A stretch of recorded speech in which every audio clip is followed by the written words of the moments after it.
Hello, everyone. My theme for the day is the cocktail, the connection between emotions, memory, and consciousness. How does it work? Well, first of all, our emotional system actually tends to evaluate everything all the time. Emotions are something that we share, at least the basic emotions we share with many animals. But in their function is somewhat connected with survival. So each stimulus that hits us, both coming from within our body or from our mind or from the outside world, we tend to evaluate immediately what it is. Do we know it? Is it potentially dangerous? Is it nice? What can we expect of it?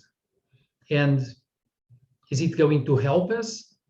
Are we able to manage it? We know how to deal with it. Is it familiar? So lots of evaluations go on immediately, many times at a sort of an unconscious level, to any thing that we come across. When things generate emotions that are intense, both positive or negative, we give it a lot of attention, and in a way, we increasingly amplify our consciousness about things going on, incoming stimuli. That in turn has a tendency to produce intense memories. Memories are connected with emotion. Also in the way we sort of store memories, because when we give attention to something and we prolong this attention, it becomes some sort of concentration. And then we memorize what first goes into the short-term memory, passes on to the long-term memory. That means we are connecting something that is ongoing with things we already know and with a network of memory meanings. That means we are memorizing something a lot more easily when we know and we sort of know how to connect it with things we already experienced, we already know about, and so on. But also, our memory network, the long-term memory, is mostly a network of meanings, but also emotional resonances. And again, when there is a relevant emotion of some kind, we increase awareness, we increase consciousness, and we get a more powerful memory. When something is rather neutral, usually don't even pay attention to it, so we hardly memorize it.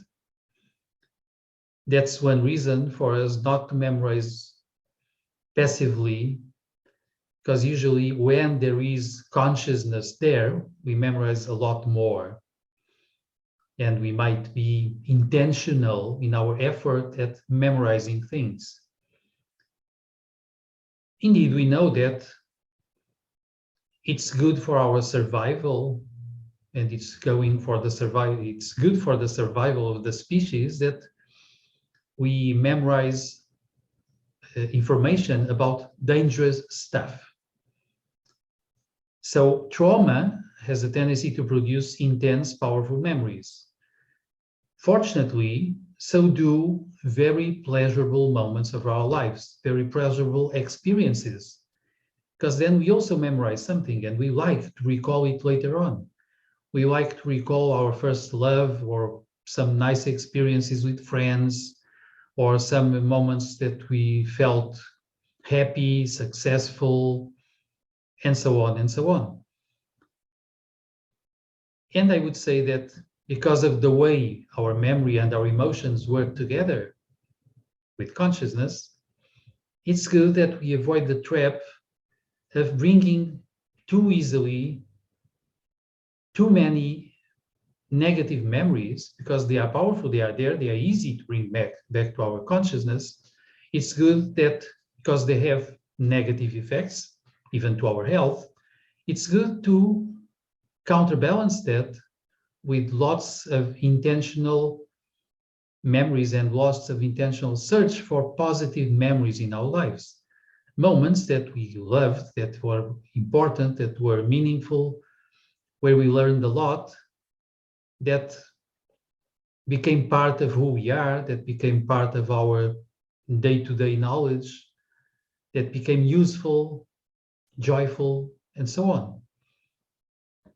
In each moment we have a negative memory, it's good to also try to balance it out with a positive one. Because actually inner balance is favorable to expansion of consciousness, to ascension, to elevate who we are to some extent. But that would be a different subject. So let's take this into account, the way this works, and play intentionally with memories, mostly probably positive ones, and consciousness.